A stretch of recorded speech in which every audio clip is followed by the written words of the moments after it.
Yo, it's the kid, it's the kid. Guys, welcome here for what of course is the weekly Thursday Football Dugouts Q&A, where we try and do our things, man. Just try, give you guys the chance for you just to, get your thoughts across and so forth and your questions through. So basically what we've done is that we will take, you guys have sent a lot of questions. So I don't know whether this is this a quarantine thing or is this maybe like, oh man, maybe I want to ask this guys question, because I was just scrolling through the whole thing. I was like, question. So obviously, like, Devil had to sift through the stuff and everything. So, but you said there were a lot of brick questions that you saw. There was a few brick questions. I'm not going to name and shame people. I'm sure they know who they are.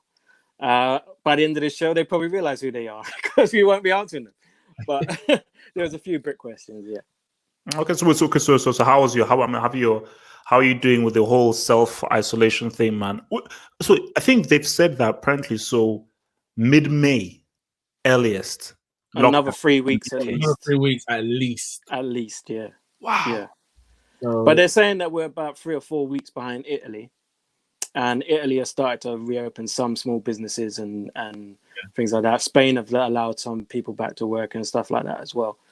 So listen, I ain't even trying to rush back to work, innit? I'm home at the moment. Wow.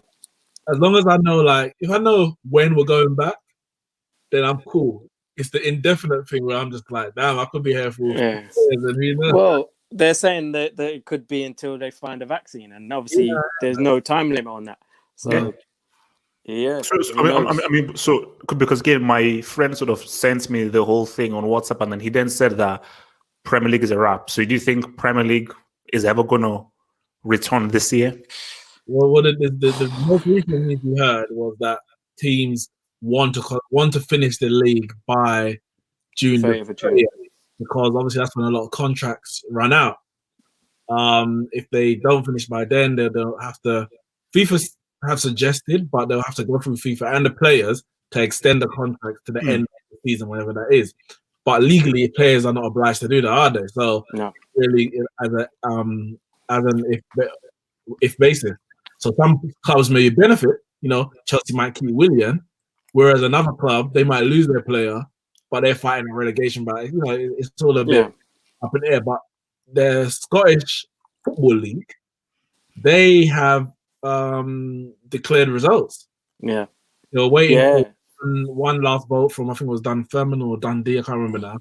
And they declare results. And the issue there was that basically the Premier League, or the league as it was, the Championship and League One, League Two in Scotland, they were basically kind of hanging the financial implication above the club. Basically, if you declare now your positions, we can pay out the money to say this is where you finished. A lot of people can't survive right at the moment. They need that financial.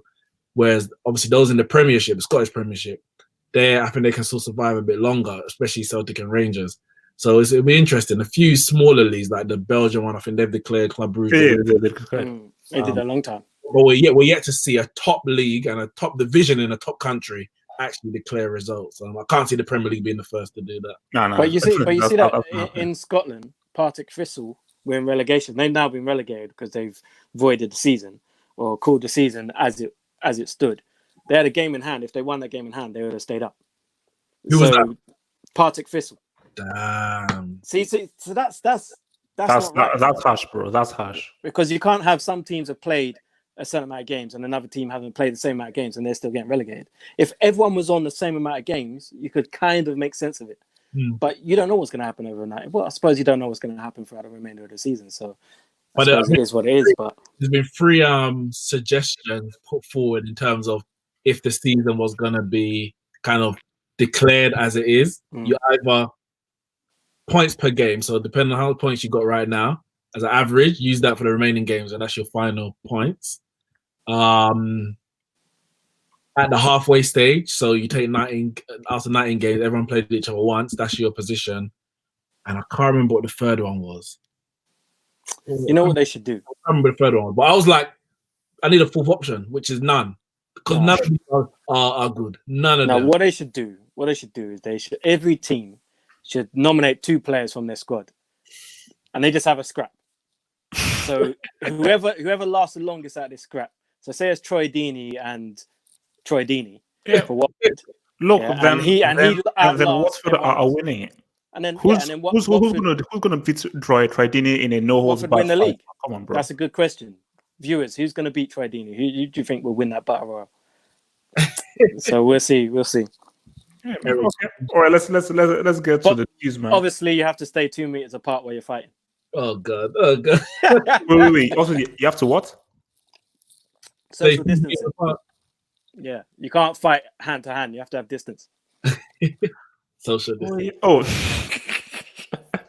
Okay, look, man. Let's roll, man. So from our favorite friend here from Andre Sapphire, and is Sapphire really your middle name? I just want to know that's a crazy middle name, Sapphire Anderson. How do you guys rate Ramires? In my opinion, very underrated. At his peak, he was probably one of the best midfield endings I've seen. Dude never got tired. Great balance of defense and attack. Now, is this the Ramires with an S great for Chelsea and Brazil? Yeah, I think he means the Ramires for Chelsea and Brazil. Must be. Like, when you use the engine, it must be. I think that was it. He had that engine. He got. Listen, I remember him for 2 things: the goal that he scored against Barcelona in the chip, that was brilliant, and his great ball by Lampard as well. Yeah, it was, and the dance after. And in the first leg, he got the assist for Drogba, I believe, at Stamford Bridge. It was him running down the left, I think it was, and got the cross. Yeah, he could get up and down, man. He could get up and down. Where do I rate him? No, I'm not going to say he was one of the best players in the Premier League in that position. You know, at the time, he was one of the most effective in his position, but going through the years, he did a job. He did a good job. And I wouldn't really go that much further, to be honest. But there was a time when I was like, he should have got more caps for Brazil. Should have been playing for Brazil more than some other picks. I think he was playing around the time, when Dunga might have been the manager. I can't remember. Yeah, I think he was. It was a joke. Yeah, he must have been, I think. Sort of around that time. Yeah. So Dunga was like 2010-ish. And Dunga was a joke, man. Absolutely. But the thing is with people like Ramires, is you need someone like that. In any top quality team, you're going to have a player who doesn't necessarily get deployed, does all the dirty work, because Ramires got through some dirty work in the midfield. I remember he was nasty. He had a nasty streak to him. He used to leave his foot in and do little things like that. But every good team throughout history has had that type of player. Yeah. When you think back, most teams, at least, I'd say about 85% of them would have that type of player who's willing to do the dirty work for the team. And they won't necessarily get all of the plaudits. And people think, they're not a good player because they do those dirty things. Fernandinho, for example. It took time for people to realize how good Fernandinho was at his job, because they just thought, all he does is kick people. All he does is this. Do you know what I mean? All he does is win the ball in and pass it off. But when you actually think, when you take them out of the team, there's a big hole there. You realize how good they are. And actually, they can play ball as well. Yeah. I think him, to a lesser extent, is that kind of player. I don't think he was ever at the top. When you think of those defensive midfielders or those box-to-box midfielders, he's never at the top, but he was solid. Basically like a useful player to have, but I would never put him in the same category as like a Davids, or like a Dunga or so forth. Oops, sorry. Yeah, so I'd never really put them in that kind of category. So, but look, as Deva said, good player to have in your team and your squad, because he's just very useful. He's just a very useful kind of player to have. All right, let's hit up to our next cue. From Eves. Ooh. Is it really? Ooh, I think isn't this okay? Peak Juan Mata or peak David Silva? Now, at first I was like, okay, is this top? I said, wait a minute. Now, peak Juan Mata was really a dude who was like, wow, this guy did really good stuff for Chelsea. Correct me if I'm wrong. Peak David Silva was arguably one of Spain's best players at Euro 2012 that they won. And he was one of the best, and he scored in the Euro 2012 final, and he was one of the best players. I think Mata scored in 2012 final as well. Who? I'm sure Mata scored in the final. Did he score? I'm sure. I could be wrong, but I'm sure he came off the bench and scored. Let me check that. He did. He came. Yeah. Oh, okay, came off the bench because I remember Silva scored. Because you know what was so funny? I so wanted Italy to win that game because of Balotelli, him being black and everything like that. So I was really hyped. Like once Spain went 2-up, I left the bar and just started to sweat myself on the way home. So I didn't watch the rest of the game. So, but it's not as when I first saw the question, I was like, well, peak Silva. But then you actually start to think about it and think, Juan Mata was a very, very, very good player. He was. There was one particular season he had for Chelsea. I can't remember which year it was, but there's one, and he was top quality that season. Everything he was doing. Might be this. 35 assists in the season. I don't know if he had that many, bro. That sounds a bit mad. In all competitions, possibly. Yeah, well, I remember there was one season where he was just running the show. 35 in all competitions, that's a lot. And I don't think David Silva's ever reached them kind of heights in terms of his numbers. And free kicks as well. Yeah. But then peak Silva, I don't know, man. I don't know. It's not as easy as it seems when you first look at it. I preferred to watch Juan Mata, personally. I think David Silva's a great player, but I prefer to watch Juan Mata he just seems a little bit more effortless with it. Do you know what I mean? There's just something aesthetically pleasing about the way Juan Mata plays the game. Basically, Juan Mata was sort of like Ozil, I think he just had a really good. He was Ozil with goals. Yeah, basically, but Mata, he just had a very good footballing brain, and he was just like a kind of like a through ball pass master. It was like David Silva was more so about. See, put it this way. It might be peak Mata. I think Silva had to be in a system that worked for him. Peak Mata, you could put in any. He did. Oh no, because Silva was playing at Valencia on the left. Was he as a winger? Yeah, but that's why he got the move. No, because he was balling. No, but you remember that? Remember, Silva even said himself that I can't remember what it was. I think it was either 20. There was a Spain game where he didn't play well or someone and he got dropped. And he said that he was pretty much made to be the scapegoat. And then he was sort of like exalted from the Spain squad after one game and so forth. And I understand there's always a thing of Silva where he needs to be in a good situation. I think Mata, similar to Ozil, put them in the right, put them in a team that's working where all they do is play make. They'll be quality because. But that's a system. That's a system where you can have a luxury player. Every team can't afford a luxury player, so Mata can't fit in every team. But he gave you goals. No, of course. Which also does not. But David Silva scored goals as well. David Silva scored goals for Man City. He scored goals for Valencia. See, I think they're slightly different players. Yeah, they're both Spanish. Yeah, they're both left-footed. But Mata for me is a number 10. That is his best position, just behind the striker. David Silva for me is an 8. He will roam like from the central midfield and bring the ball forward, drift out to the left, and bring the ball forward from deep, and then affect in the final third. Mata, even at his peak, that wasn't him. He was never a runner. So I think there's slightly different players. Mata, I think his starting position is much closer to the goal than David Silva. But who I would edge peak Mata. I would edge peak because he would, at his peak, he was guaranteeing goals and assists. So, but what I would say about David Silva, you can't put it down to system because he played under Mancini, Pellegrini, Pep, and Vicente Del Bosque. I'm not sure if he was in the Luis Aragonés side in 2008. I don't think so, no. But Pellegrini, Mancini, and Pep do not play the same football.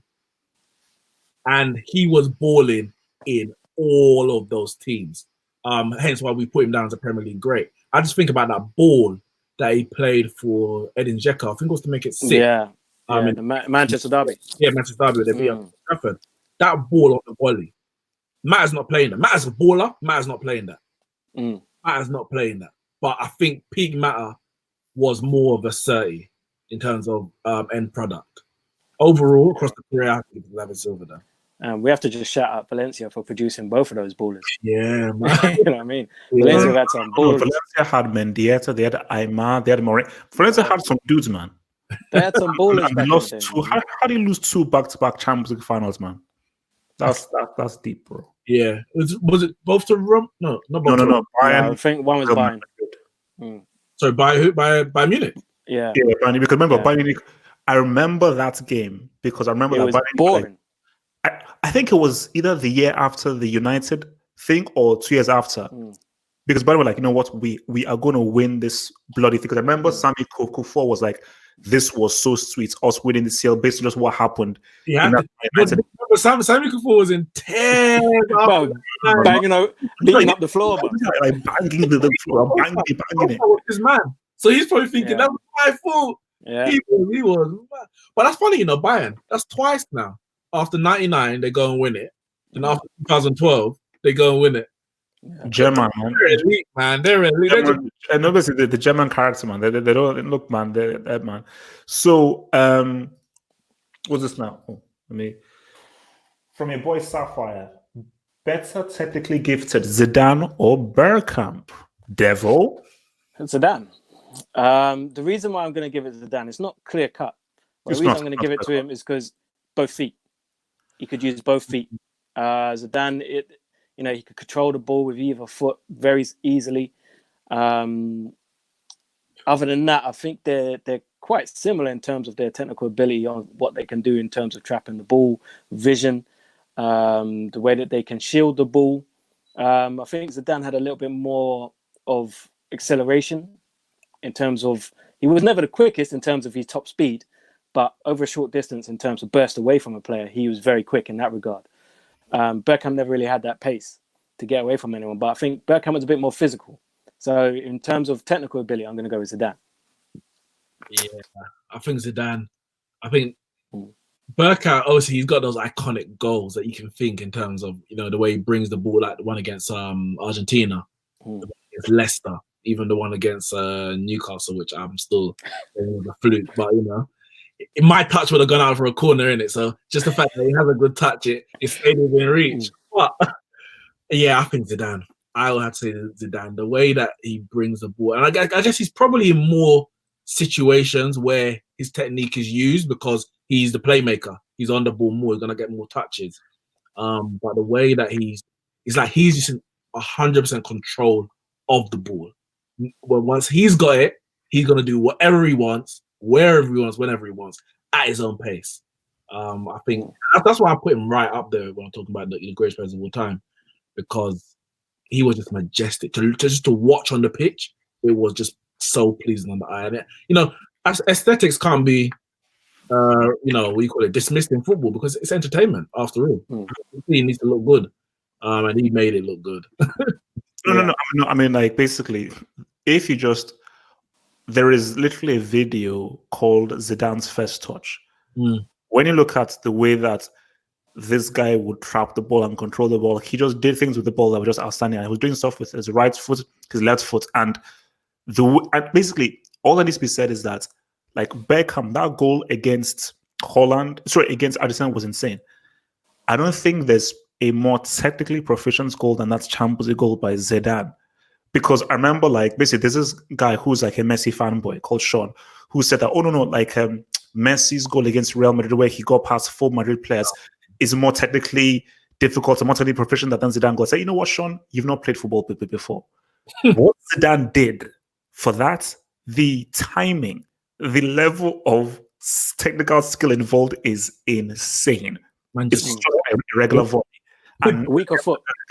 That's volleys into his on his it's hard. On his weaker foot at the when you're volleying like, what's the word, horizontal, hardest because it's so easy to come off the top of your foot. You miss timing, you miss the ball. The man caught it so weak, and the ball come from high, kept the same trajectory level from when it left his foot into the listen. Because look, Roberto Carlos, I love you, you're my guy. That was not a great cross. Homeboy just whacked it. I said he gets an assist in the Champions League final. Wasn't that Iker Casillas' first game didn't he come off the bench or something for an injured goalkeeper? Or I think that was his debut. I'm not sure. I might be wrong. It might have been it's one of his early games though. That final. Okay. He was a substitute keeper, and I think he came. It might have been a semi. I'm thinking, or something like that. Okay. Someone in the chat mentioned Bergkamp's assist for Ljungberg. Against Juve or something like that. Another day, actually. Brilliant. Was that the one with like his tongues around the ball? Yeah. Brilliant. Yeah. You know what? Bro, what about that Bergkamp goal against Newcastle? You know, I still don't understand how he did that. And he meant it. He did mean it. Neeks is a hater, but he did mean it. The first half was bad, but he's that good a footballer that he recovered it and made it look good. So I rate him. When the ball was passed by Pires, he weren't thinking, let me kick it to the right and go to, sorry, I'm not having it. No. Because like when Ian Wright interviewed him, like Wright said that, did you what was going through your mind? And Beckham was like, when these things happen, he doesn't even think about it. It was just instinct. And when you just watch it again, and because you see, if let's say Benzema did that or Benteke did that, it's a mistake. It's a complete mistake. Because it's Dennis Bergkamp, I feel that he didn't say I'm going to do this, but instinctively he was like, okay, do this there, let me just do a little touch, boom, go around, boom. So I think that instinctively it's what he meant to do, because it's Bergkamp, bro. Didn't he say that the ball from Pires had a little bit of spin on it, which kind of made up his mind, like, okay, no, I can do this. It had a bit of spin, so it bounced on my foot. No, I'm sure he said something like it came from Pires, and yeah. Okay, so from Yves, Yaya Touré or Patrick Vieira? Well, Vieira's my guy, innit? Vieira's my guy. I can't go against Vieira. You know what? I think it's two different beasts, though. It's not straightforward. It's not a straightforward thing. Because Yaya was on his day. No. Wait. It depends what you look. If I'm looking to dominate a game and have presence in a game, I say Patrick Vieira. Yeah. If I'm looking for a midfielder to now help me in the attack and be another offensive thing in the attack, I go for Yaya Touré. Yeah. I don't think Yaya Touré could dominate or control the midfield as well as Patrick Vieira. And I don't think Patrick Vieira was as strong an offensive weapon as Yaya Touré. What? 20-something? No, clearly. He clearly wasn't as offensive as Yaya. Like, not many I think there's only two midfielders in the Premier League history who scored over 20 goals in the season. It's Yaya and Frank Lampard. So if you talk about goal scoring midfielders, there's not many like Yaya. And I think Yaya did dominate many games for Man City in terms of they just couldn't get near him. They couldn't stop him. Yeah, it's a different way. He dominates it with the ball, bully. Whereas Vieira's like, you're not going past me. You can't pass it in, and maybe I'll pass it off to someone more technical. And the good thing about Vieira is that he came to this country as one of the first, young foreign players who no one had ever heard of before, like 20 years old. And he was going up against these rugged, big men, Razor Ruddock, them men that were literally employed to kick people down. That was their job. And he was going up against those men every week. And he built up an aura for himself where people were scared of him. You could see they didn't want to go into challenge with Vieira because Vieira weren't pulling out for nothing.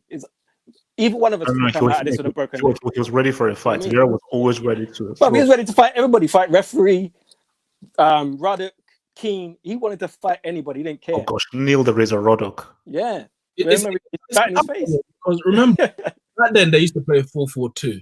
So as a midfielder, you couldn't just attack. You couldn't, because you couldn't leave your other midfielder to do all the work. You had to basically do both. Yaya Touré has been playing in a free his whole career. So whether at Barca as a defensive midfielder, so that was his role. At Man City, he had a cover of Nigel de Jong, Fernandinho, Fernando at times, Gareth Barry. I put respect on Gareth Barry's name. He did a job. No, I'm not. I won't. He did a job. Is he the highest appearance? Yeah, no one's made more appearances than him in the Premier League. So solid.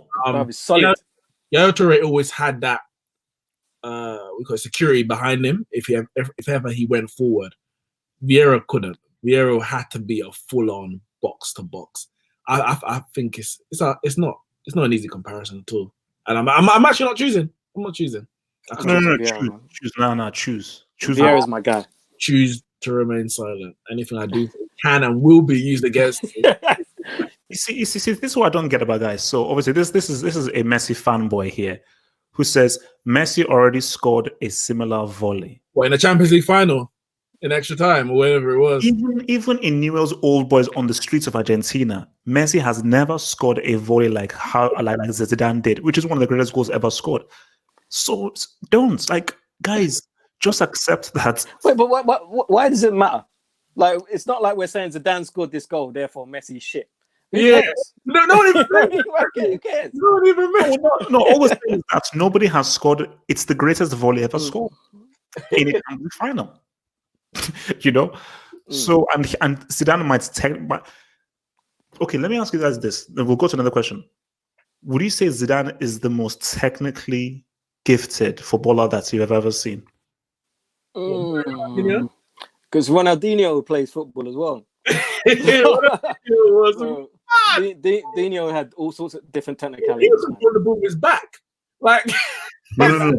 Bro, do you remember? Wait. I don't want to veer off too much about Bristol.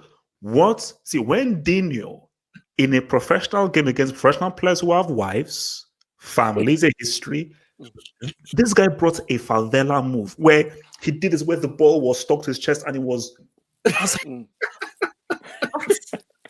in a professional game. What? You know, one of the maddest Ronaldinho goals, and I'll never forget it. I know the defender was crap because he was Saigon, but I remember that overhead kick he scored from about waist height. Oh, I was like, how do you get underneath a ball that's at your waist? Like, it doesn't make sense. Ronaldinho was mad. That guy was a psycho. That guy was a psycho. No. From the thing with the guys is that it's definitely kind of like a generational thing. Is like when you were watching these guys, it was different, And YouTube doesn't do justice to seeing Dino do these things in a live game. You're like, so bro, you have to watch the replay like 4 times. Like, what? Yeah. There was a super chat. Oh, okay. Now let me hit that. From Critic, better club season in 17-18, Cristiano or Salah?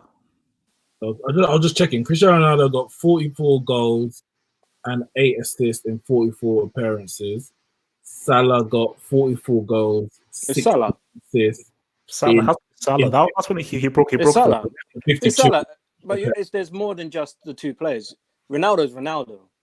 Mohamed Salah just came to Liverpool after being a flop at Chelsea, and there were fans at Roma who were saying we got a good deal for him.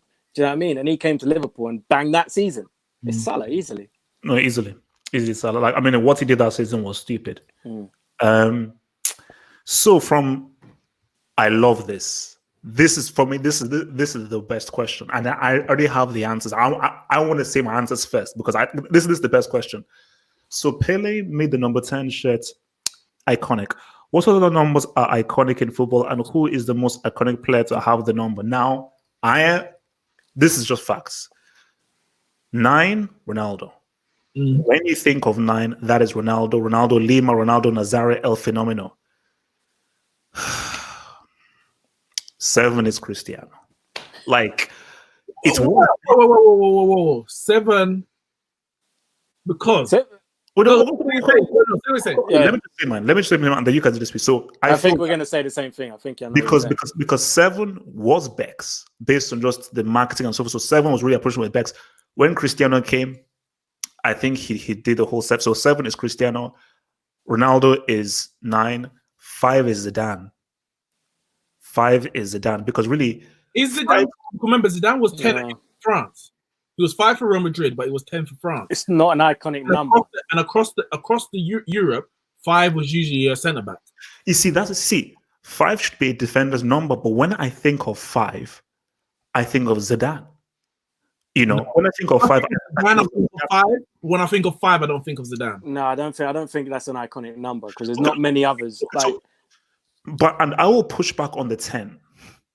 When I think of 10, I think of Maradona. Now you do. See, that's the thing. Because bring back out the question quickly. So, listen what he said. He goes, Pele made the number 10, and that's correct. yes. Pele made the number 10 iconic. And because Pele wore 10 and played in the position he did, every other player after him who that was very different back then. There was no names on shirts. Very similar to how rugby is.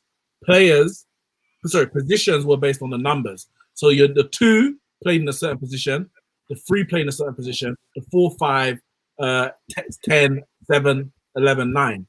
Pele was played in the 10 position, and any other player in that position wore 10.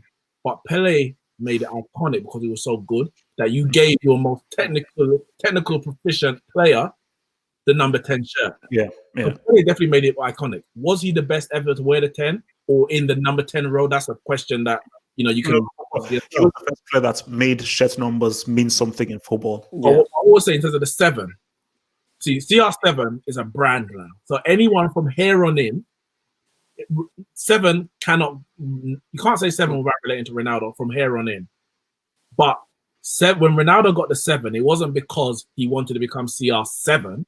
It was because the 7 was made proficient, especially at Man United. Man United, that's what I was going to say. Man United had 7. Obviously, Beckham was before that. And we're not talking about football ability. We're talking about iconic number. So he was 7 before that. Cantona was 7 before him. And Brian Robson before him was George Best. And George Best was obviously our greatest ever player. Or our best ever player anyway. And because of the legacy of the 7 through Best, Cantona, and the iconic of Beckham, that's why Ronaldo wants a 7. That's why now Man United are searching for a 7. Because 7, you can't just be a good player in 7. You can't even just be a great player in 7. You have to be an icon. You have to have the following on and off the pitch. So when I'm talking about someone like a Jadon Sancho, we're seeing, he's going to sell shirts and he's going to get goals and assists. You can't just be good in a 7. Michael Owen was decent. He scored a winner in the Manchester Derby. But no one ain't buying a Michael Owen shirt. Valencia put in a good number of crosses. But no one ain't buying a Valencia shirt. So, Ronaldo from here on, 7. But he didn't make it iconic. 23. Beckham. Jordan. He turned, Beckham. Well, no, Beckham wore that 23. He's iconic for it. That's his brand. He built the 23 thing from Real Madrid. Because he couldn't have Jordan. Because of Jordan, yeah. But then there's also number 1. All the best goalkeepers in the world have worn number 1. Iconic number. Yeah, but is number 1? It's because really connected to 8. I'm joking. I'm joking. They had to, I don't know about you guys. This really annoys me. It really pisses me off whenever like strikers wear a defender's number because it looks so wrong. Debo, do you remember what number Diaby used to wear? Diaby was number 2. Yeah. That drove me insane. Yeah. That drove me insane. I'm like, we had Gallas was number 10. Oh yeah, Gallas was number 10. That's actually a disgrace. The whole Gallas at Arsenal was a disgrace. The whole thing. The whole thing. We would have won the league if it weren't for his tantrum, I would reject that. I would reject that. So from JD Bosa, thank you for the super chat. It says, why don't you rate KDB? He's one of the most devastating players in possession. No, I do rate the dude. All I'm saying is that he needs to do it in a Champions League final or a Champions League semi or a World Cup final or a World Cup semi. So until he does it in a big, massive game, that is when he will now take the leap onto the next thing. He's got the skill. He's got the ability. Just do it in a massive game where the pressure is on. That's what I ask of the dude. Bernabeu. I think there was another one, yeah, there is. There's another one from Armchair Critic. Oh, okay. All right. So from Armchair Critic, who will be regarded as greater to you, Ibra or Lever? Ibra, easily. Ibrahimovic. Because both of them are Champions League flops. Because neither of them have the CL, but Ibra has one of the most impressive resumes of any player. Like his resume is insane. He's done more for Sweden than Lewandowski has done for Poland. For Poland, yeah. He's iconic. No, he's an icon. Even if he rates himself, so it doesn't really matter what we say. So from what's this guy? Horsey Saucy. Wow, bit of an Horsey Saucy. It's a late night dugout. Believe the term system merchants is either overused or not used properly. There are many players who clearly benefit from the system they play in, but people act like those players would be bricks in any other system. Okay, all right, look. First of all, can I just say this?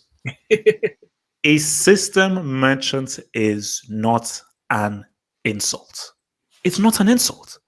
A system merchant, you see, I think maybe remove the word merchant. Just a merchant is just like a nice thing because I just like how merchant sounds, but it's not a bad term. System merchants, I feel, do exist because there are certain players who need a certain environment in which to thrive. I think a Cristiano is like an anti-system merchant dude because one of his greatest attributes is that he knows how to adapt. So he just knows what to do in order to be, okay, I'm here now. All right, let me play striker. Let me play wing. Okay, let me run with the ball. Okay, let me just. So he's like the anti-thingy. Like me calling De Bruyne a system merchant, it doesn't mean that he's a bad player. It just means that I don't know how well he would do if he doesn't have a certain strategy or formation that is catered for his particular skill set. Me calling Messi a system merchant doesn't mean that he's not one of the best players that we've ever seen in the club game. Just that the dude I see for Argentina and the dude I see for Barcelona.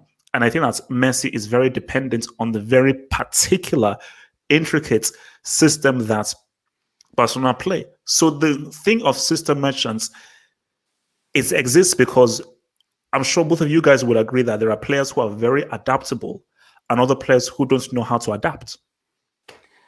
See, it's a strange one because if you're someone like Messi who's played for Barcelona and they're very, very successful, then why should they play in another system? You know, you can't say, they should go and play in a different system because they just keep winning all the time. So he's unfortunate in the way that Xavi and Iniesta were fortunate because Spain adopted the Barcelona system. So they knew if we keep to that system, which is basically swept across the board, we will also be very successful. And that's exactly what happened. Whereas Argentina, they can't do that. They don't have the same players. They don't have the same environment to have that system. So therefore, when Messi goes to Argentina, the system's different. It doesn't mean that he's played crap every single time he's played for Argentina because he has had his moments. He's done well. But a system merchant, you mentioned Kevin De Bruyne. Kevin De Bruyne has played slightly different formations, slightly different places in that Man City side. And also, he bought out Wolfsburg that don't play nothing like Man City. So I wouldn't say he's a system merchant. He's played well for Belgium as well. They play a different system. So I wouldn't say anything like that. But I think to be called a system merchant, to use the way that you described it, when you have a certain way of playing that's built around your strengths, is a compliment to you as a player. Because you're not going to build a team and a way of playing around a player that isn't very good. You know, Barcelona weren't going to build their team around Alex Song. Do you know what I mean? They would build their team around. Why not? Why? Well, because he's Alex Song was his little chip over the top was his go-to. He was good at that.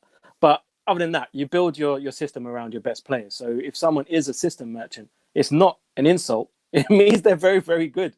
You know, the team's been built around them for a reason. And Messi is, clearly one of the best players ever to play the game. So you'd be a fool not to build your system around it. You see me? And again, it's definitely not a negative when you mention system merchant. But similar to, when people, if you're talking about two great players and then someone mentions titles, how much they've won, and someone say, oh, that's a team game. Well, at the very elite level, players are very similar in ability. Even if they play different roles, they're very similar in ability. You have to be at, one of the best in your position if you're talking about the elite. Now, how I separate maybe one player from another at that level is then when I'm looking at how adaptable you are in other systems compared to other players. Now, some people haven't had the privilege or the necessity to play in other systems, the likes of Xavi. He never had to. But because Pirlo has had to or decided to, if we're looking at them on a technical level and say they're very similar, they're very good passers, they're very good that. How do I separate them? I say, well, Pirlo has proved that in other systems, in other roles, he can do this. Xavi may well be able to, but he hasn't proved that. So I can't base it on assumption. I can only base it on fact. Now, of course, when you talk about Messi, I mean, Messi's level and ability is not comparable to many, if any, player. So whether or not he's in the system or not, we're not even having that discussion. So he's kind of there. When we talk about ability, they're on a level on his own. But I think systems can mask some players' either faults or actual attributes. You know, Trent is probably the biggest example. Trent is a brilliant footballer. But in a team that doesn't play in the way Liverpool do, and think about it, there's not many teams who do play in the way Liverpool do, is he going to be as effective or as good as he is at Liverpool? And I'm going to say no, because even in the Liverpool side, when you've had to see him do a different side of the game, the defensive side, his faults and his have been shown up. Basically, his defensive frailties have been shown up. But he's still a brilliant footballer, and that's why Jurgen Klopp plays him. But he's just not good at everything, and no one can be good at everything, isn't it? So I think systems are good at kind of determining some things, but you can't just. I don't think you should just view it as a negative, and I guess some people do. Maybe the way that it's being phrased, oh, he's a system manager, and people might think, well, you're kind of dismissing his ability. The word itself, he doesn't dismiss it, but maybe the way that it's phrased. Just heard this picture here from your boy Martin Rosario. It says technically Spain succeeded with tiki-taka before Barcelona. Did they? They won the Euro 2008, but Barca were kind of playing a tiki-taka even under Rijkaard. Not the same, but it was possession football. It was high possession. It went up a degree. Yeah, it went up a level once Guardiola got in there. Yeah, 100%. You know what I mean? But yeah, I mean, it was already the club ethos from before that. All right. All right, we've done that. All right. So from J Spurs, when a Newcastle gets taken over, do you think they'll become a force in a few years? And does that cause threats for clubs like Arsenal and Tottenham for other top four hopes in the future? Well, first of all, is your boy Mike Ashley going to allow? Yeah, isn't it going ahead? The sales going ahead. Yeah, the talk is that Saudis 300 million. Mike ain't doing that guy's shit. Look, any man who can pull out money. No. Any guy that can pull out thousands of cash in a hand is a man that I don't. Mike Ashley, that guy's from the road. And I don't trust that man. Well, he wanted 350 million for Newcastle. I think with this whole current economic climate, I think he's willing to accept 300 million. Now, we've heard a lot of talk about them being taken over, but this is the most progressive it's been in reality. If it does happen, the question's asking, I guess hypothetically, we don't know if it will. The only thing that would hold back Newcastle is FFP.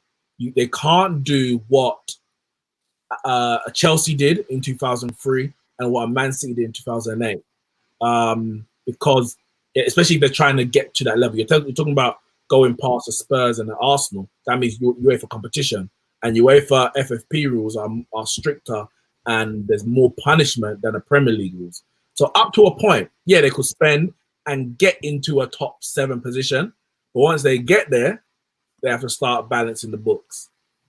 I think they can. I think they've got the tools to, because they're a massive club as it is anyway. Well, they've just been mismanaged in terms of fan base, in terms of stadium. So they have all the facilities there to be a massive club.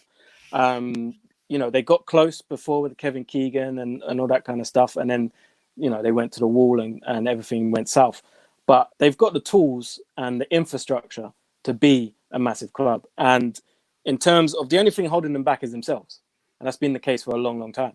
So just because these people come in with money doesn't mean they're going to know how to spend it. They have to get the right footballing people in the right places. If a Rafa Benitez was still there, for example, I would be like, well, okay, yeah, they're moving in the right direction. I'm not saying Steve. But what is Rafa's record when it comes to spending? I know he can turn bad players good, but He But made the guys is a good I'm manager. not saying Always maybe. not a good manager. Yeah, but maybe they get a director of football in there or someone who makes it, and Rafa just needs to coach these guys. Wait. Did Rafa buy Torres or was that someone else? Who Uh, bought Torres? No, no, it was Rafa. Yeah, because Torres wasn't there in 2005, yeah, but he was there in 2009. So yeah, it was Rafa. But he also bought Aquilani. yeah. And Aquilani was a baller, but it just and obviously didn't work. was Mohamed Sissoko. Yeah. Yeah, But you know what? Mohamed Sissoko on his day was a decent player. he just didn't get many days. That's all. But yeah, I in terms of the top four, I worry about Leicester. You know what I mean? So when it comes to Arsenal, I'm worried about top six. I mean, yeah, look, man. Talk about top four, bro.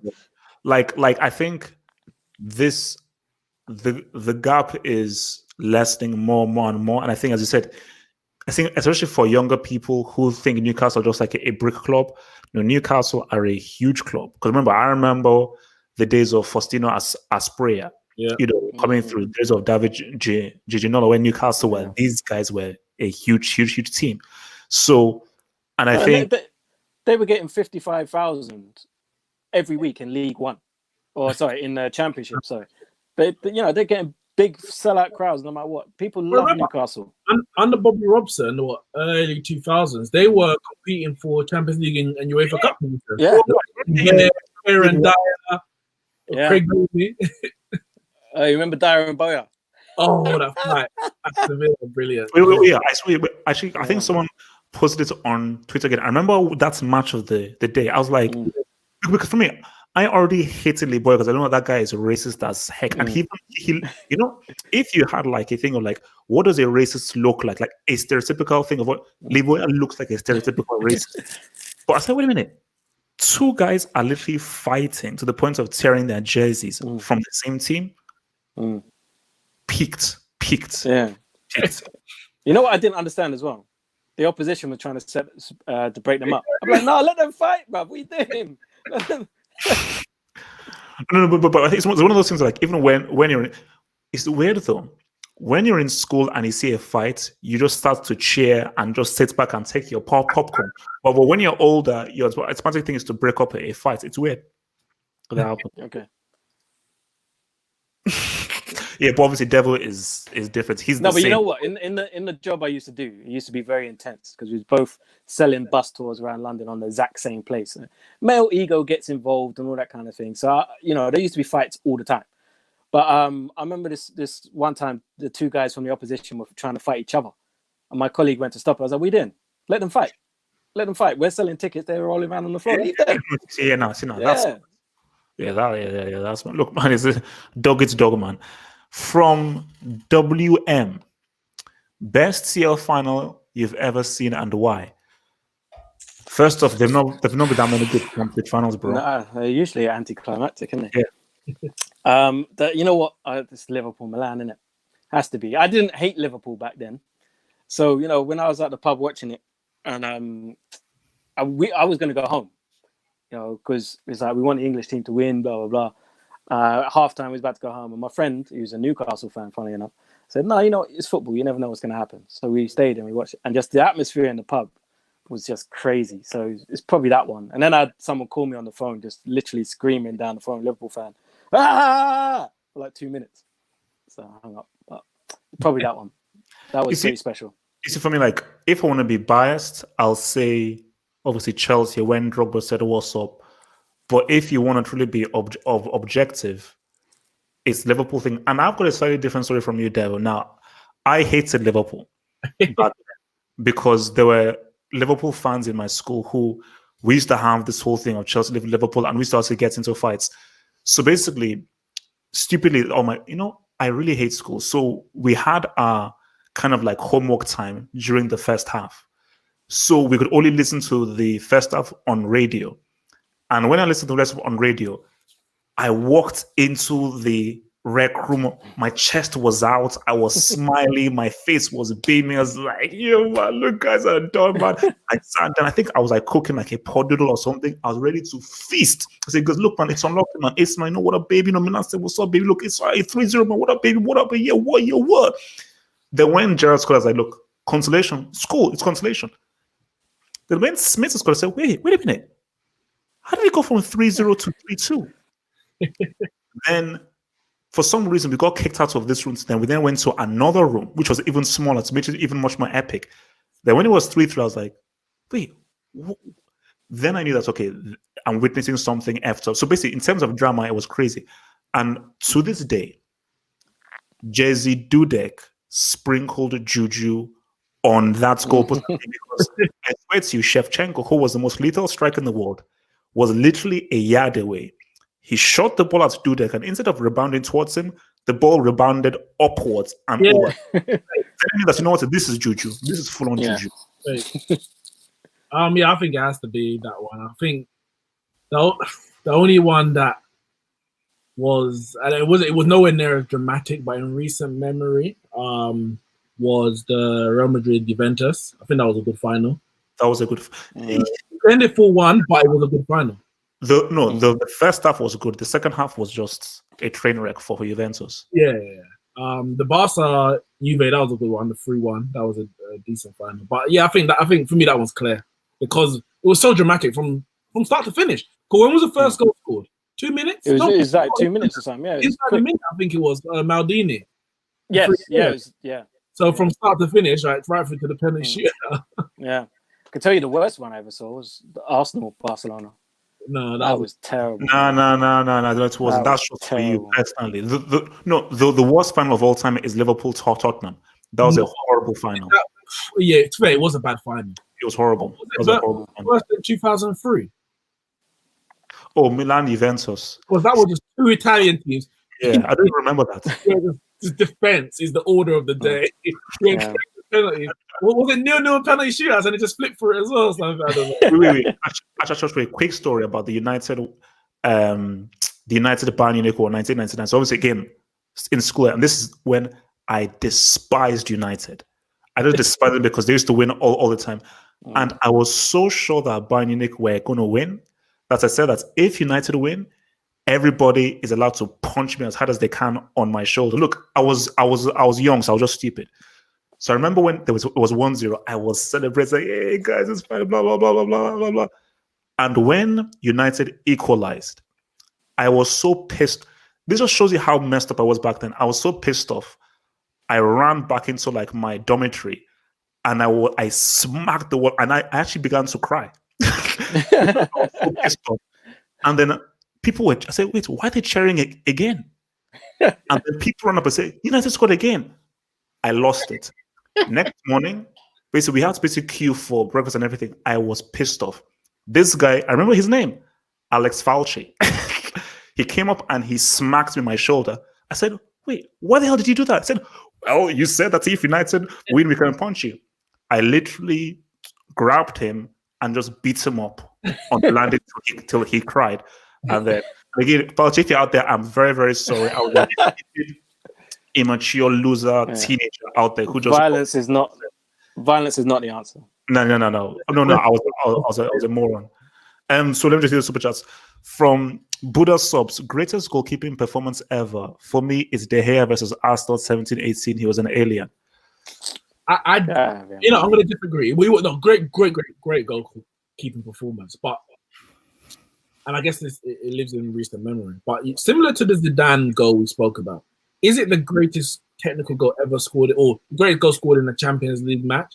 I mean, people talk about that overhead kick from I can't remember the guy's name, from outside the box against, I think it was Fiorentina. Oh, Fiorentina, yeah. I can't remember his name. That was probably a harder goal. More different levels in it. But when it's a Champions League final, for me, the importance of a game says a lot about performance. You can have a good performance in a meaningless game. I'm not saying any Man United Arsenal game is meaningless, but it doesn't carry the same significance. Now, for me, there's two performances that just comes to mind when it comes to goalkeepers. Peter Schmeichel, this was in 96 or 7. I can't remember. It was a year when Keegan said, "We'll love it if we beat them." And against Newcastle. Newcastle, yeah. Was it Newcastle? Yeah. Lead, and basically they were wobbling. This is like nearly a title decider kind of thing. Who's going to go win the league? And we won the game 1-0. Peter Schmeichel, brilliant performance. Let's Ferdinand, one-on-ones, everything. And Brad Friedel in a League Cup final against Spurs. It was Blackburn against Spurs, early 2000s. And again, he had a brilliant performance. And because it's a League Cup final, the amount of saves that he made, and they won the game, for me, that holds more than a Premier League game in December. For me, I have to say Neuer against Algeria in that World Cup. I think it was the second round or quarter final.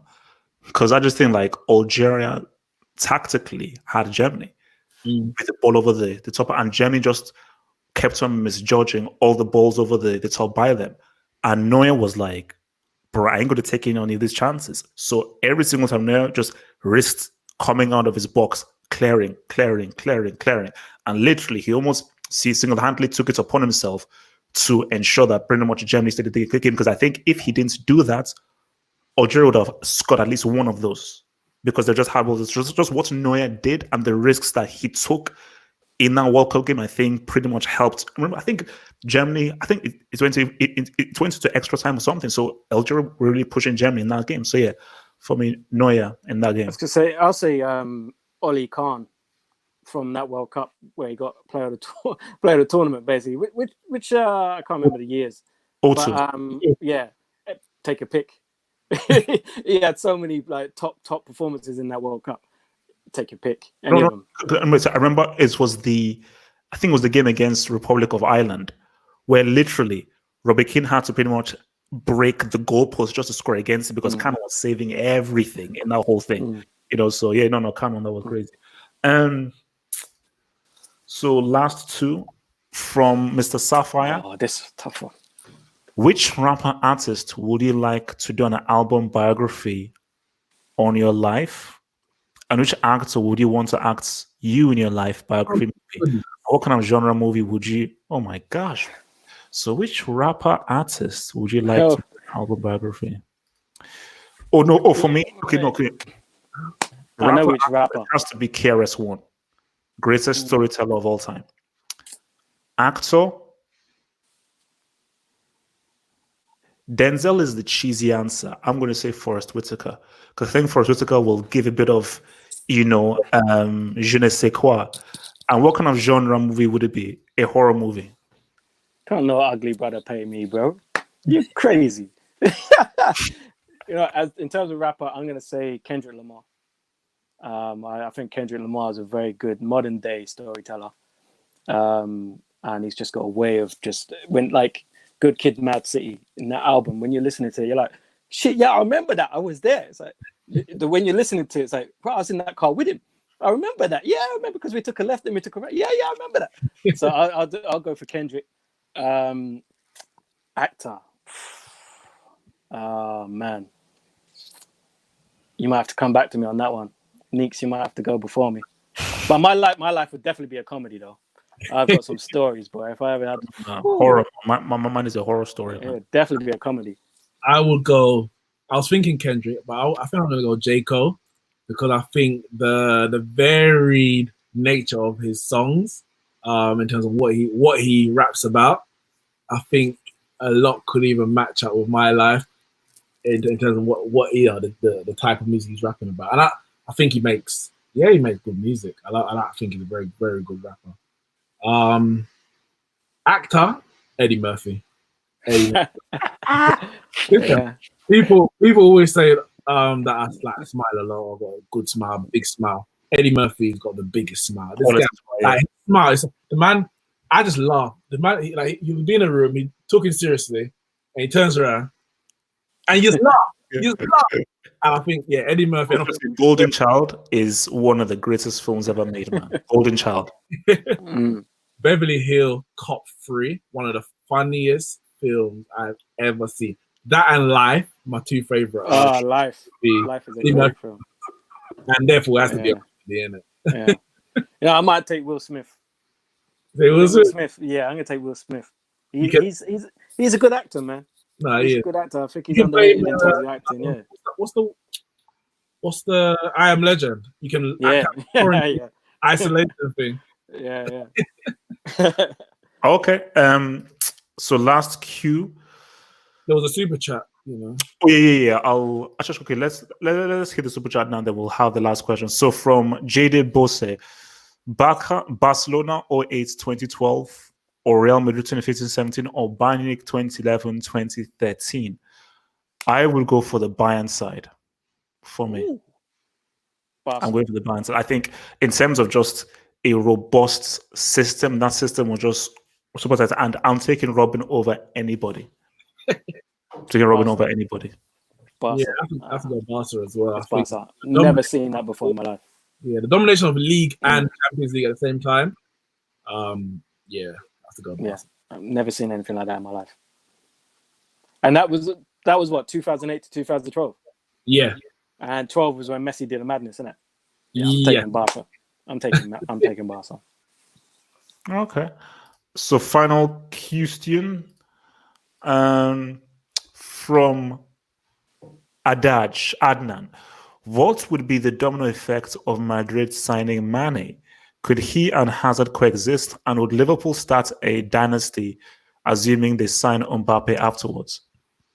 Now, what I was reading, I don't know how long ago this was. What I was reading was before this whole coronavirus hit, they were about to announce that they were going to sign Mbappe, like maybe either next season or the season afterwards.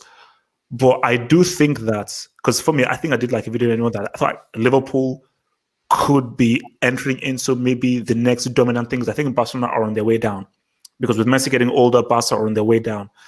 And Juventus are relying upon like a 34-year-old. PSG are whatsoever. Bayern need like a next star, because Lewandowski is thinking. So Liverpool are ripe. So if Mane heads to Real Madrid and Real gets Mbappe, then I think that will start the next phase of dominance, specifically with Messi and Cristiano now sort of aging. So, because I believe whichever team gets Mbappe, I think that will be the team that will now sit on the throne based on just how much older everyone else is. So, if they got Mbappe and Mane, who's gonna challenge them? Didn't he means Liverpool getting Mbappe? Yeah, read the question again. The Mbappe, he says. He meant Liverpool getting Mbappe. Would Liverpool start? Oh, okay. They start. Yeah, Hazard coexist, and would Liverpool start a dynasty assuming they sign on? Oh, sorry. So, what would the domino effect of Madrid signing Mane? Could he? Oh, so okay. Let me rework that. Let me go. I think. Yes. If can Hazard and Mane coexist? Yes, they can, because Mane can play on the right. Remember when he was at Southampton, when he first played at Liverpool, he was actually on the right. It's only when Salah joined that he moved to the left.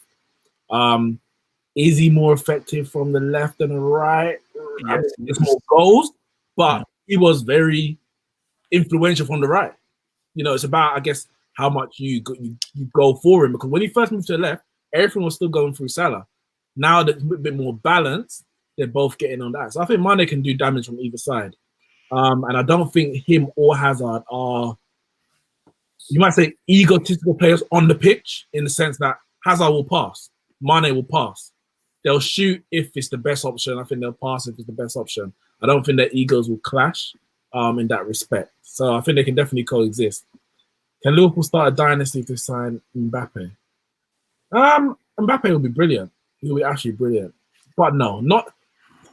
I said it at the time when Ferguson left Man United. Everyone's like, "Oh yeah, Man United is done." I said, "Cool."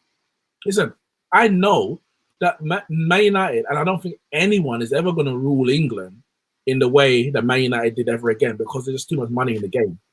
So they can sign Mbappe, cool.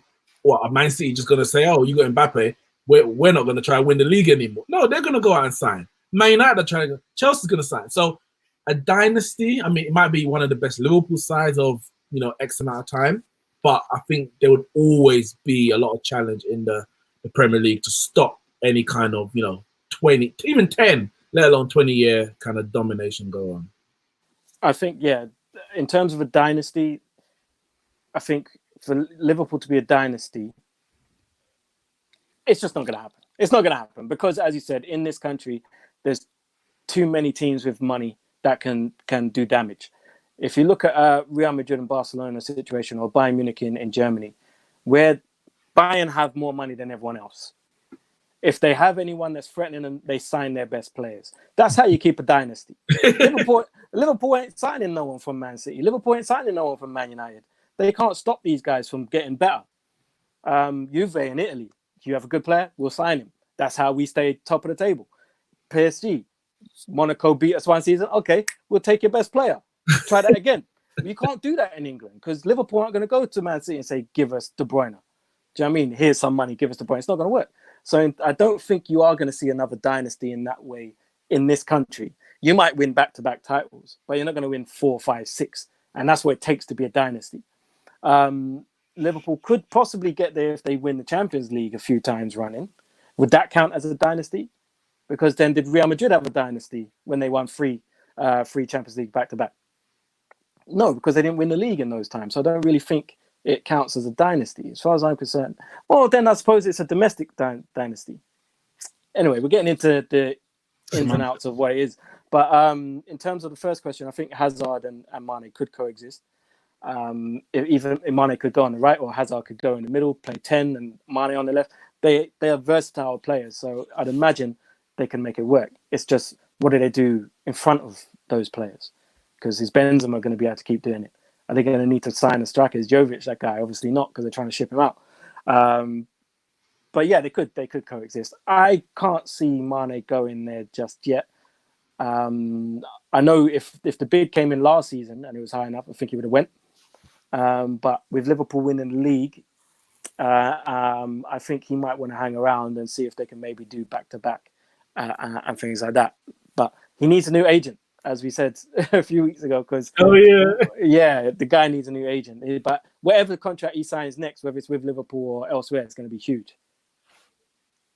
All right, so we're going to do maybe last 10 minutes or so. We'll just take some questions from online before we get out of here. This is an interesting one for go on. Thingy. Devil, have you heard the breaking news on Arsenal? The players have taken a wage cut, and Kroenke says he's looking to invest money to keep the club stable. Fuck that guy. Fuck Kroenke. 12.5%, by the way. 12.5. What, the pay cut? Per month, yeah. Per month. Okay, because I saw that apparently Bellerin and Arteta were very in the discussions of getting everything, because the players weren't happy at all. I think Arteta and Bellerin are the two real instigators to get both sides together and thrash it out. But Kroenke is a fucking liberties, man. The guy's he's owned the club for how many years? He's not invested a penny, not one penny has he invested into the club. And in times like this, when there's all this stuff going on, you're telling me the players have to take a pay cut to keep the club safe. You're a billionaire. You've got money everywhere. Even your wife is rich. Your wife is the heir to the Walmart throne. She's almost as rich as him. And you're telling me you can't put a little bit of money into the club to keep things. If I was an Arsenal player, I'd be pissed. I'd be like, no, why am I? And the thing is, the way it's worded is a pay cut.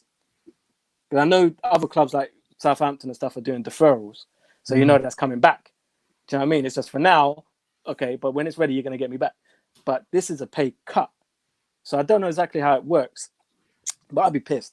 And I wouldn't be surprised if once this is all over and said and done, certain man, Aubameyang, are going to be like, okay, well, when it was dark, when times were dark, this is how you treated me. I'm off. Fuck you lot. And I wouldn't be surprised and I wouldn't blame any of them. If any of them said, we want to leave, I'll say, fair enough. Do you know what I mean? Because when the chips are down, that's when you know who's around you and how they treat you. So when it's good times, you want me to smile in your face and play for Arsenal Football Club after how you treated me. No, I'm off. I think it's disgusting. I don't see why the players should be having to lose out on their money because the club's run by a joke.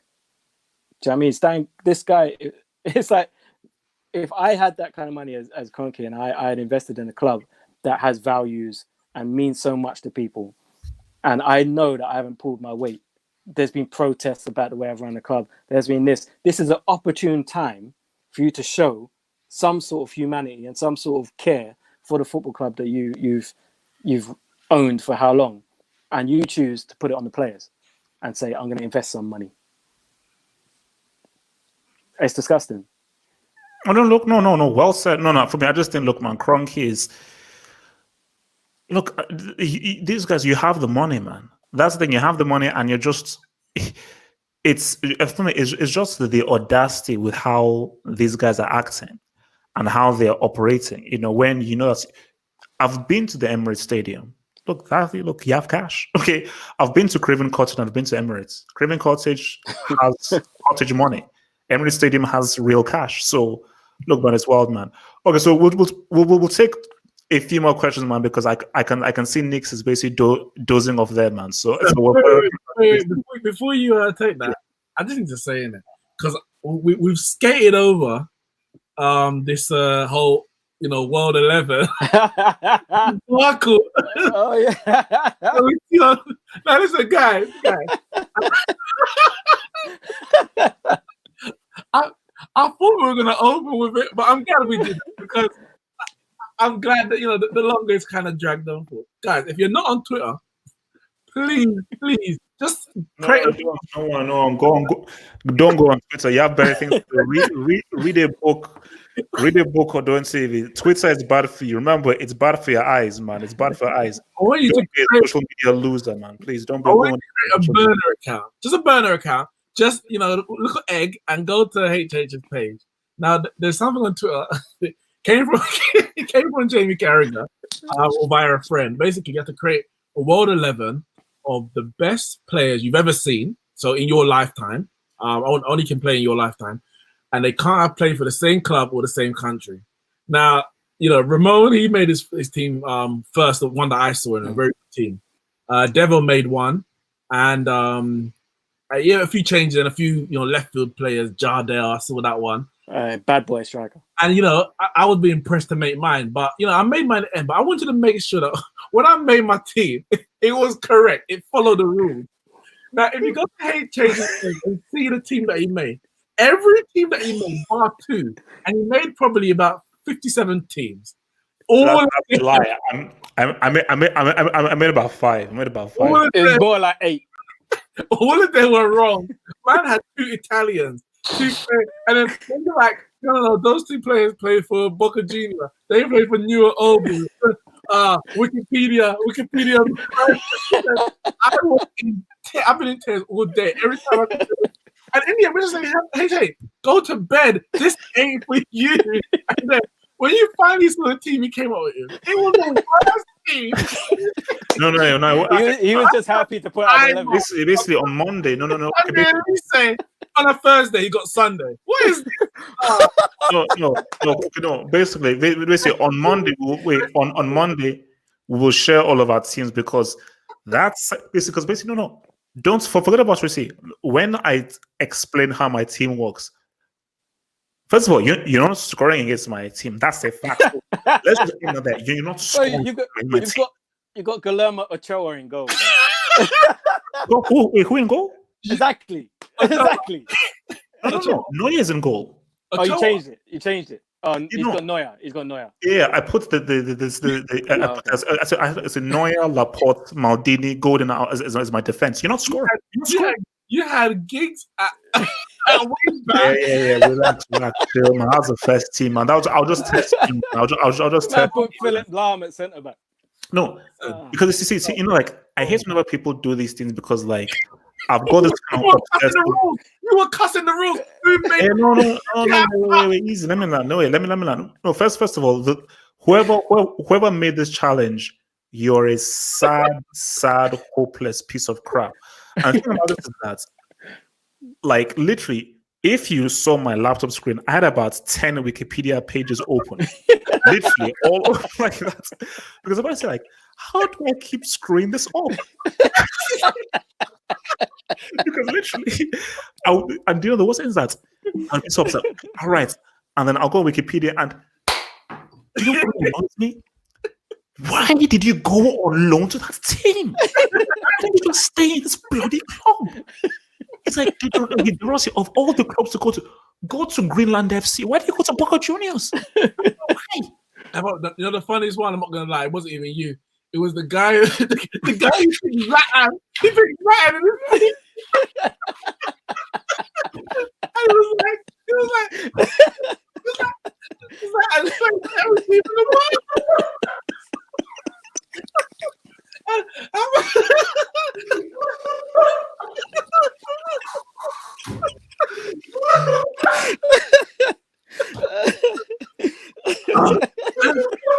was like, I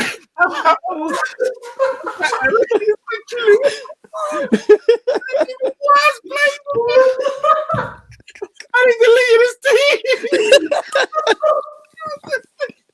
I can't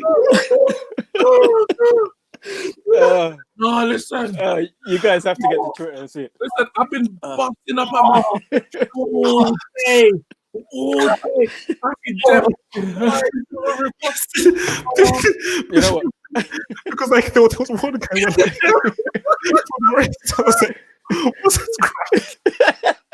They're like two Italians, two Brazilians.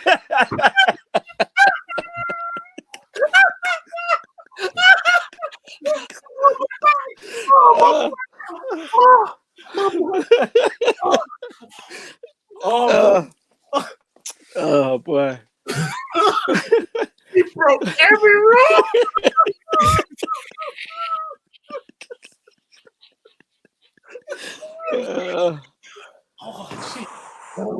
Well, you know, at one point I felt sorry for you, Hope. I felt sorry for you, Hope. I was like, Hope, please, I beg, please stop it. Stop it. Let me just hit the charts and move on. So 4 UCLs in 5 years is a dynasty. Stop that. So it's a dynasty, Devil. Stop that. So Devil, are 4 UCLs in 5 years a dynasty? Yeah, it's a European dynasty. Yeah, I'll give you that.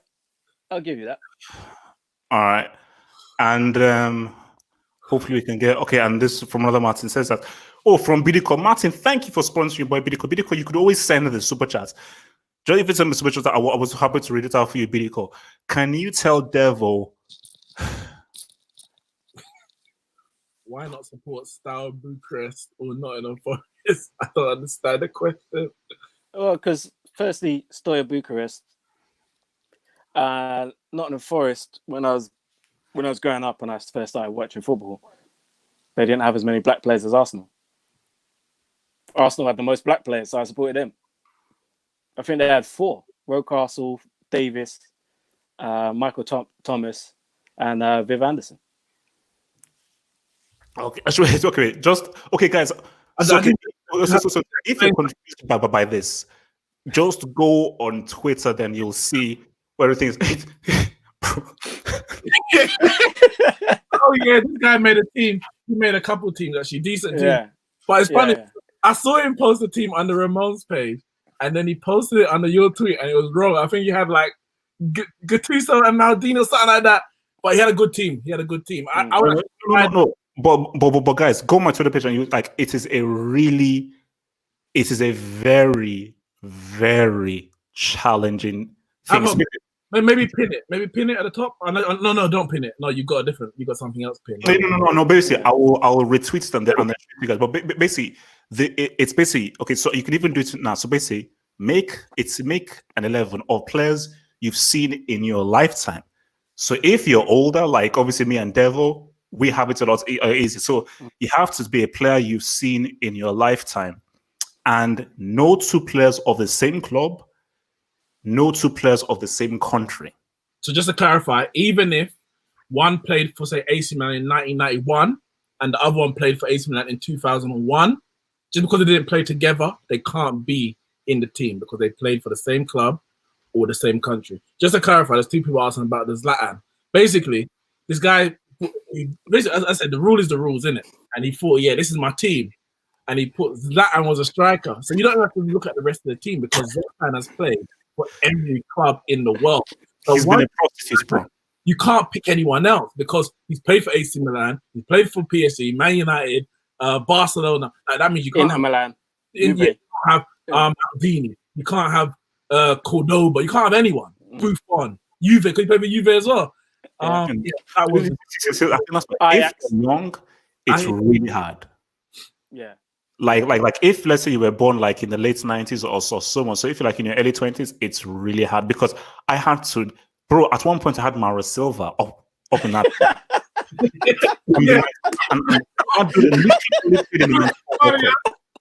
What? William Cavalier. Yeah, William Cavalier. Okay. Let me. Okay. Before you go, let me tell you. I was literally in bed saying that Knicks and Dever are the most annoying, childish, ridiculous people. So why do I care about this so much? Because like, it just really annoyed me how you just be like, oh, well, you had this. I'm like, no, screw you. I say, because I was like, okay, because I've got a Dutch, I've got a French. I don't have a Portuguese. Rui Costa, damn, I can't do it. Manish, yes. This moron went to go and play for flipping Atletico Madrid. Yes, William flipping Cavalli. And guys, no, Monday. Okay, on Monday, guys, we will all reveal our teams on Monday. You know what's funny? Because you had Trezeguet, and was it Rui Costa? And no, it was Trezeguet and Maradona. Maradona, yeah. So I think on Twitter, and it was like, both of them play for newer old boys. I didn't even know Trezeguet played for Why would Trezeguet play for newer old boys? Why? For what reason? It's like, you're a Juve player. Because I think what's really messes up is a loan thing. That loan thing really messes it up. Because sorry, there's someone in the chat, Esdras. Man, I don't know if you're talking about this. I think you said this is easy. Do it. Do it. And please. You know what? When it first came out, Ramon did his. 1 second. The first comment I saw under Jamie Carragher's tweet: "How can you not pick R9? You obviously ain't read the rules." Yeah. Because I originally I thought R9, but then I was like, no, he played for Inter, AC, Real, and Barca. Right there, boom, can't have it. No, can't go near it. The worst player to pick, the worst is Ibrahimovic. Yeah. That is the worst player to pick. He gets everything. Basically, and Clarence Seedorf. It's even hard. It's hard to just have a Brazilian in there. No, because all the big boy Brazilian players play for everybody. Yeah. Basically, you know what I mean? What was saying was right, because you see, Devil said that really you have to look at those one-season merchants and build from there. Just like they're not that many of them, but no, they're one club. A lot of those clubs, right? One club. The Italian. You got Maldini, and then you can't pick Nesta. Then you got Totti, De Rossi, and then if you pick Giggs, then you can't have. Well, I mean, if you can't have Ronaldo, for example, because he played for Man United, it's tough. No. I think what is very key as well. Google sheet with all the clubs listed. No. Cross reference. Basically, what is key is the formation. That is always very key. Do you know what is so annoying? Whenever you have that perfect thing, like yes, and you just go into Wikipedia and your heart starts beating, and you see this loser had to go on loan for like maybe one game. He went on for one. It's like Mendieta. You would have been beautiful. Why did you go to Barcelona? I don't even remember you in Barcelona. Yeah, when someone said that he played for Barca, I was like, did he? Yeah, that one threw me. I wanted to get Del Piero in because obviously Del Piero, Juventus. Do you know what I mean? But then very hard, man. I'll give you a quick help for those. Oblak and Drogba were common picks. And I think, if you have those two, you might be onto something. But I purposely didn't pick Oblak because everyone had him, so I wanted to go a bit left field. But we'll reveal on Monday anyway. But no, that doesn't count. The youth team doesn't count. It has to be a senior appearance for the club. So because someone tried to drag that to you, innit? Messi. Yeah. He was like 5. Does it have to be a player we saw playing or a player who played when we were born? When we were born. Within your lifetime. Yeah, basically, within your lifetime. Within your lifetime. So you can't pick Maradona because Maradona played. It depends when you're born, but into the 90s. So I could have put Maradona, even though I didn't really see him live. 94 World Cup, I was alive in it. So I'm like, well, but I didn't pick him anyway.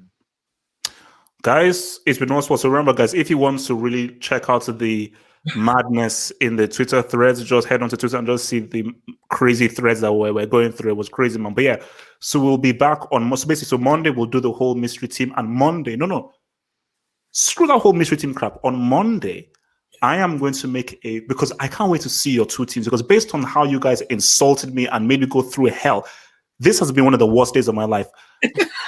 so I made me go through hell, bro. You don't even want to know. Listen, I was taking a crap on my laptop. I was taking a shower on my laptop. literally build lineup.com. Like if you want, I had about 20 tabs open. I went to 94. I said, is there a Serbian that I can use? Is there a guy from Alaska that maybe played that was cool? I was going to use Mihailovic, Sinisa Mihailovic, centre back, Serbian. But he played for Inter. He played for Inter, so I couldn't use it. Yeah. Put like this: the best players have played for the best club. Yeah, that's it, isn't it? That's just it. Yeah, no. It's. You see, bro, you've already lost, bro. You've already lost. You've already lost, bro. This is. You think what's tricky? Try the left and right backs are tricky, bro. So basically, on Monday we'll reveal our teams, and on Monday, since you guys think it's so easy, let's just see how well you do on Monday, and share your teams on my Twitter page, and I will basically, you know what? Show me your teams, and me, Devo, and Nix will show why you've got it wrong, and you need to try again. So try it. So send us your teams on Twitter, and then we'll share. Right? Okay, guys. Peace out. We'll see you guys Monday 8 p.m. Peace.